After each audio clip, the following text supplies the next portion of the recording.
because church attendance has been declining, not just in our faith, but also in other faiths. But I'm happy to see that the churches I've been attending here in Scarborough are very well attended. I saw an interview where Pope Benedict XVI mentioned that he sees the church shrinking to a very small number, and at that point the foundation will be so strong that it will grow again and be strong. What do you think about the statement? I recall that interview, and what I seem to recollect is that he said that the church will shrink and you will have pockets of Christianity in different places. Oh. I don't know if he mentioned that there would be a revival, but at some point I think there will be some level of revival. Yes. But yes, I do believe that the number of atheists is increasing, the number of believers is decreasing. Statistics show that. And, I recently, somebody sent me a video talking about how all the churches in Europe are practically empty. So it's really the older people who are going, maybe some young people too, I don't know, but the numbers are definitely dwindling. So this is the time, I believe, the great apostasy, the massive falling away of all the faithful, not just Catholics, but Christians in general. And it's kind of the setting the stage for the Antichrist, or the precursor of the Antichrist. So I think the influence of the media has a lot to do with that, and the sinful lifestyle that people are living and thinking that there's nothing wrong with that. I think that has a lot to do with it, because if you embrace a life of sin, it's incompatible with coming to church and praying to God. So people are falling away. Yes, there will always be a remnant. And yes, I believe there will be some revival, but I think the church will definitely shrink, and we will not be as, not as prominent in the world as perhaps today the Catholic Church is. Okay, thank you for that, Father.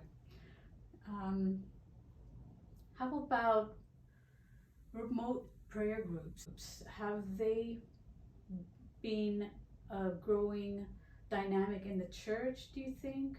Has there been a boom in remote prayer groups, like rosary groups? Have you seen that at all? So you mean online prayer groups? Is that what you mean? What do you mean by remote prayer groups? People who meet online, sort of a conference call, and they could use a platform that allows for that. Yeah. Yeah, I think there is a growth in that. So I'm aware of a number of Zoom meetings where people will meet on a weekly or even a daily basis and pray together. And I think it's a good thing, because, praying the rosary sometime on your own, it can be difficult. When you're in a group setting, it makes it so much easier to do it, especially when all the others are there and participating. So yeah, I think there is a growth in that, and I think it's a good thing. Some people, it's hard for them to get out, it's hard for them to come to church. So there's more and more of this happening, yes. Now, do you think this is in response to, or that people are responding to Our Lady's call at Fatima and Akita for people to pray to God, strengthen their relationship, do penance, and restore the relationship with God? Yeah, so some of it, yes. Not just Our Lady of Akita and Our Lady of Fatima, but there's many apparitions happening today. And unfortunately, we can't say which ones are authentic or not, but people realize that something is up and that time is kind of running out, that evil is like so palpable in today's society, right? So they realize they need to turn more to God, they need to pray more. But we also realize, or people realize, that we need to connect, that we need that social support. And so yes, I think it is a response to many of these apparitions, some of the modern day ones also that perhaps may not be authentic or not approved, but people realize that there's these warnings coming from supposed seers, but also they see the evils in the world and they realize the world is really going downhill very, very quickly. We need to pray more, we need to unite, we need to do what we can to oppose these evils. And of course, the basic thing that we can do is to pray. Thank you. Now, regarding, again, Catholic faith and the arts, when I was a student at the University of Toronto, there was a professor by the name of Janine Langan. She was the wife of Professor I studied under, Professor Thomas Langan. And she taught arts and culture or something like that. I mean, Christian culture, arts and Christianity. I can't remember exactly the title. I remember seeing it, but thinking, oh, I couldn't do that because I don't know all these painters and sculptors. Someone more like my sister would be more akin to that. But again, that's an example of in the past how our faith was very prominent and inspired artists. And Professor Janine Langan thought that art was very important in faith. And what do you think about that regarding all forms of art? Oh, definitely. And I think Pope Benedict XVI made some statement regarding beauty and how we need beauty to make people realize that God is so good and so beautiful, and that through beauty we can lead people to God. And traditionally, churches were very beautiful. They were magnificent. They were glorious, and it manifested beauty, but it also manifested the greatness and the glory of God. And traditionally, artists put so much effort and prayer into making really beautiful, impressive works of art. And in modern times, we've lost a lot of that. And I think we need to try to recapture some of that. So even the priest's vestments, traditionally they were very beautiful, very decorative, and sometimes beautiful embroidery of saints or crucifixes and things like that. And nowadays it's kind of like a burlap thing with just a fish or a loaf of bread on it. It's like who wants to see that? Like, it's not appealing, right?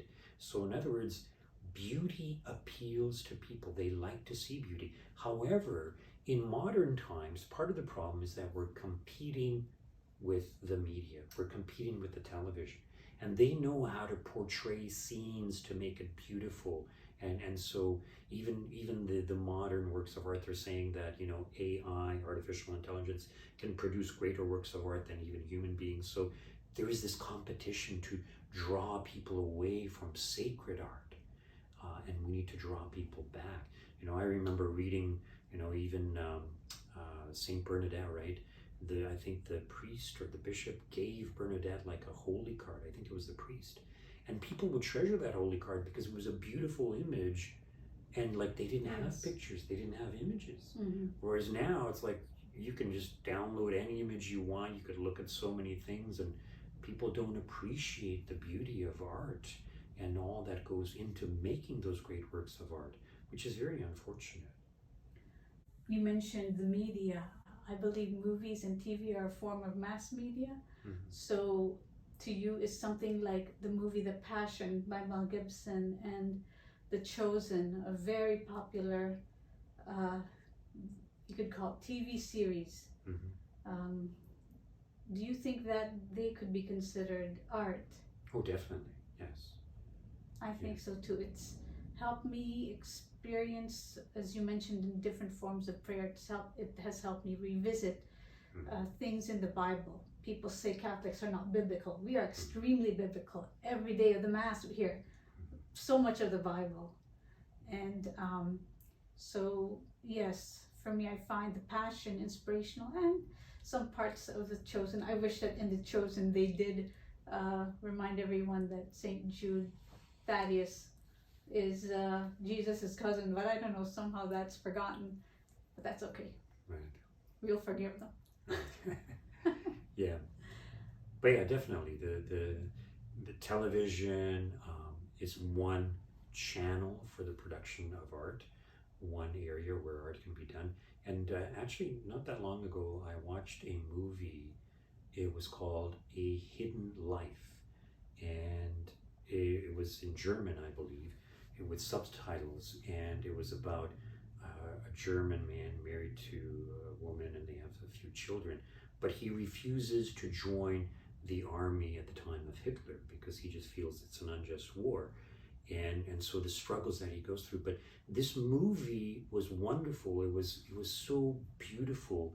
And apparently the producer, he has a tendency to do this, so he speaks more by the scenery, by the scenes that he depicts, than by the words. So there's very little talking, but it's just so beautiful. The scenery is beautiful. The love between him and his wife is beautiful. And even his basically his martyrdom at the end, his being killed at the end, it's kind of beautiful. Like it just leads you up to it. And his heroism in the face of all this opposition, it's so beautiful. But it's like it was a wonderful work of art. So if you're interested in seeing a wonderful work of art, A Hidden Life, it's kind of a long movie, kind of slow movie, but it's very, very beautiful. Thank you. I'll have to look that up.